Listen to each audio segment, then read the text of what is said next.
Shalom pertemuan kepada semua di dalam ringkasan Constant Connection untuk pelajaran yang ketiga kuartal 4 tahun 2020.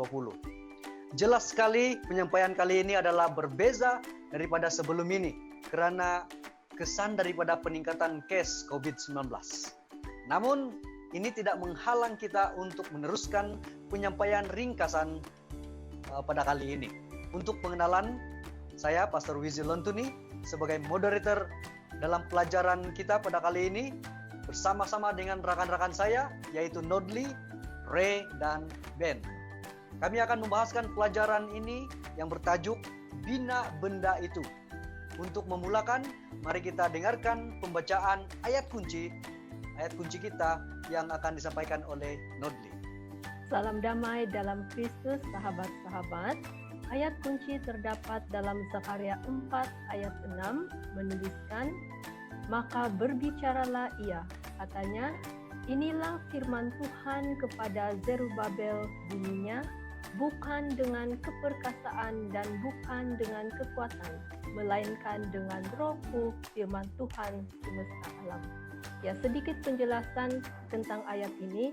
Zerubabel ialah individu yang bertanggung jawab di dalam mengetuai pembinaan semula Ka'bah di Yerusalem setelah Raja Kores memberi kebenaran kepada orang Israel untuk kembali.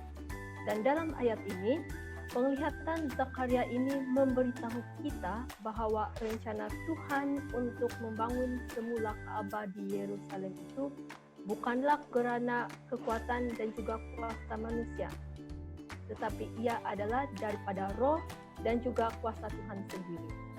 Seperti yang kita ketahui, Raja Kores ialah Raja Persia yang telah memberikan kebenaran kepada orang Israel, khususnya orang-orang Yahuda, untuk kembali ke Yerusalem.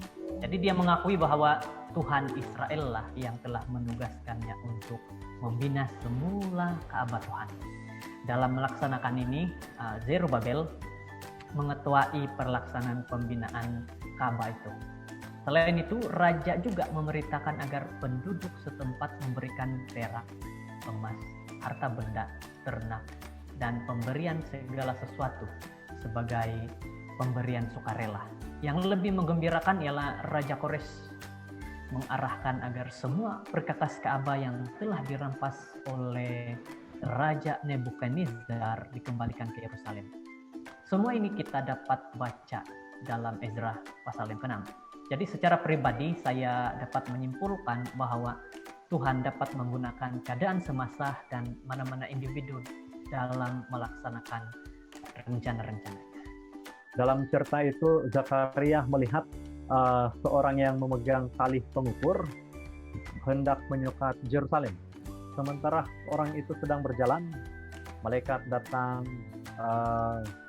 dan juga mengatakan kepada orang itu, Yerusalem akan tetap tinggal seperti padang terbuka oleh karena banyaknya manusia dan hewan di dalamnya. Dan aku sendiri, demikianlah firman Tuhan, aku akan menjadi tembok berapi baginya di sekelilingnya, dan aku akan menjadi kemuliaan di dalamnya. Zakaria 2 ayat 5. Nah, apakah maksud penglihatan ini? Saya ingin membaca satu petikan dari buku Nabi dan Raja dalam muka surat 581 mengatakan seperti ini. Tuhan telah memerintahkan agar Yerusalem dibina semula. Penglihatan pengukuran kota adalah jaminan bahwa Dia akan memberikan penghiburan dan kekuatan kepada umatnya yang menderita dan memenuhi bagi mereka janji-janji perjanjiannya yang kekal. Dia menyatakan penjagaannya yang melindungi akan seperti tembok api di sekelilingnya, dan melalui mereka kemuliaannya akan dinyatakan kepada semua manusia. Apa yang dia laksanakan bagi umatnya akan diketahui di seluruh dunia. Ternyata sekali lagi Tuhanlah yang memegang peristiwa-peristiwa di dunia ini. Dia menggerakkan semua peristiwa itu ke arah pelaksanaan rencananya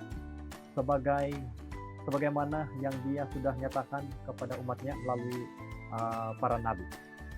Setelah mendengar semua perkongsian sebentar tadi, kita dituntun untuk mengakui kuasa Tuhan yang bertindak memulihkan umatnya dan Yerusalem sebagaimana yang Dia telah janjikan. Sementara itu kita tahu bahwa Zerubabel dan orang Yehuda yang lain menghadapi tantangan yang besar daripada musuh. Saya berikan waktu ini kepada Nodli untuk mengatakan sesuatu tentang perkara ini. Ya, memang benar Pendeta Wizi. Yehuda dan Benyamin ini mempunyai musuh yang menjadi cabaran kepada pembangunan Ka'bah dan Yerusalem. Nah, dalam Ezra 4 ayat 4 menuliskan, maka penduduk negeri itu melemahkan semangat orang-orang Yehuda dan membuat mereka takut membangun. Namun, Tuhan berbicara melalui nabinya untuk memberi dorongan. Ini terdapat dalam Ezra 5 ayat 1, tetapi Nabi Hagai dan Zakaria bin Ido, kedua nabi itu bernabuat terhadap orang-orang Yahudi yang tinggal di Yehuda dan di Yerusalem dalam nama Allah Israel yang menyertai mereka. Sahabat-sahabat, kita mendapati bahwa Tuhan tidak akan membiarkan pembangunan Ka'bah itu terhalang. Nah, saya ingin mengongsikan satu petikan daripada buku Para Nabi dan Raja, muka surat 594 dan juga 595, yang saya pikir petikan ini mempunyai penerapan rohani yang kita boleh aplikasikan dalam kehidupan kita. Petikan tersebut menuliskan, sepanjang sejarah umat Tuhan, gunung besar kesukaran yang tampaknya tidak dapat didaki menjulang tinggi di hadapan mereka yang berusaha melaksanakan rencana-rencana surga.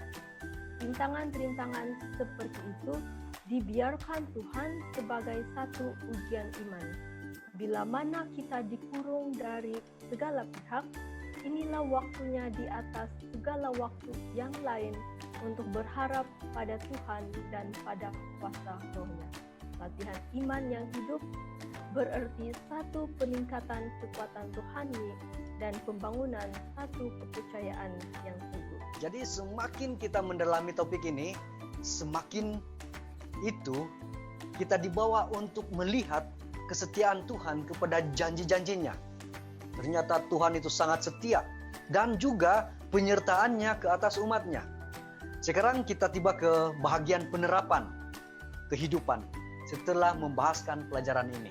Saya teringat kepada satu ayat, yaitu Roma 8 ayat 28, mengatakan seperti ini, kita tahu sekarang bahwa Allah turut bekerja dalam segala sesuatu untuk mendatangkan kebaikan bagi mereka yang mengasihi Dia, yaitu bagi mereka yang terpanggil sesuai dengan rencana Allah. Dalam fokus cerita, kita lihat bagaimana Tuhan menggunakan Raja Kores untuk membenarkan orang Israel kembali ke Yerusalem dan membangun semula Ka'bah Tuhan. Meskipun Israel masih lagi di bawah pemerintahan Persia, Tuhan menggunakan keadaan itu untuk berpihak kepada kebaikan umatnya hari ini. Kita juga mungkin sedang berhadapan dengan masalah yang besar dan melihat tidak ada apa yang dapat dilakukan. Namun ingat, dalam apapun juga keadaan, Tuhan boleh menggunakan keadaan itu untuk kebaikan mereka bagi mengasihi Dia, dan kita juga harus perlu untuk terus percaya kepada Tuhan. Saya pula sangat tertarik dengan proses pemulihan yang Tuhan laksanakan kepada umat pilihannya, yaitu bangsa Israel. Sebelum ini kita tahu bagaimana kehancuran berlaku ke atas Yehuda dan bait suci di Yerusalem apabila Raja Nebukadnezar datang menyerang. Saya sendiri menyangka bahwa Tuhan akan membangkitkan seorang pahlawan baru seperti Daud dan akan membentuk satu pasukan tentara yang kuat untuk melawan kerajaan asing. Tanggapan seperti itu yaitu tanggapan saya sendiri itu ternyata salah. Tuhan bekerja dalam cara yang di luar dari pemikiran manusia. Jadi Tuhan tidak lakukan seperti apa yang saya pikirkan. Di sebaliknya, seperti mana yang Reh sudah katakan tadi, Tuhan menggunakan Raja Persia untuk memulihkan kembali bait suci tersebut. Memangnya semua ini di luar jangkaan kita. Hari ini kita masing-masing mempunyai cara bagaimana menyelesaikan masalah yang ada pada kita. Namun apabila kita menyerahkan dan menyatakan masalah itu kepada Tuhan, Dia tidak akan bekerja seperti apa yang kita pikirkan atau yang seperti apa yang kita harapkan atau rencanakan. Jalannya itu di luar dugaan, dan pastinya jalan yang Tuhan berikan itu jalan yang terbaik. Bagi saya pula, saya sangat terhibur dengan janji perlindungan Tuhan terhadap Zerubabel dan juga orang-orang yang bersama-sama membangun Ka'bah Tuhan dan juga kota Yerusalem. Tuhan mengatakan bahwa Dia akan menjadi tembok berapi di sekeliling kota Yerusalem dan kemuliaannya akan terpancar dari sana. Dan saya pasti janji ini juga adalah untuk kita pada hari ini. Dengan janji ini, kita dapat mengatakan seperti apa yang tertulis dalam Ibrani 13 ayat 6. Sebab itu, dengan yakin kita dapat berkata, Tuhan adalah penolongku. Aku tidak akan takut. Apakah yang dapat dilakukan manusia terhadap aku? Sahabat-sahabat, saya membawa kita semua untuk mengingati janji Tuhan ini. Apabila kita tahu Tuhan berada di pihak kita, tiada yang harus kita takuti. Tentu sekali kita semua sudah diberkati dengan perkongsian-perkongsian sebentar tadi. Sekali lagi terima kasih kepada semua panel kita, yaitu Ray, Ben, dan Nodli, yang sudah mengambil bagian dalam ringkasan Cornerstone Connection kita pada kali ini. Kami juga ingin mengucapkan terima kasih ke atas kesetiaan Anda untuk terus mengikuti ringkasan ini dan pastinya akan mengongsikannya kepada kawan-kawan kamu yang lain. Jadi sampai di sini saja pertemuan kita pada kali ini. Bertemu lagi dalam pelajaran yang seterusnya. Tuhan memberkati Anda dan Tuhan menyertai kita semua.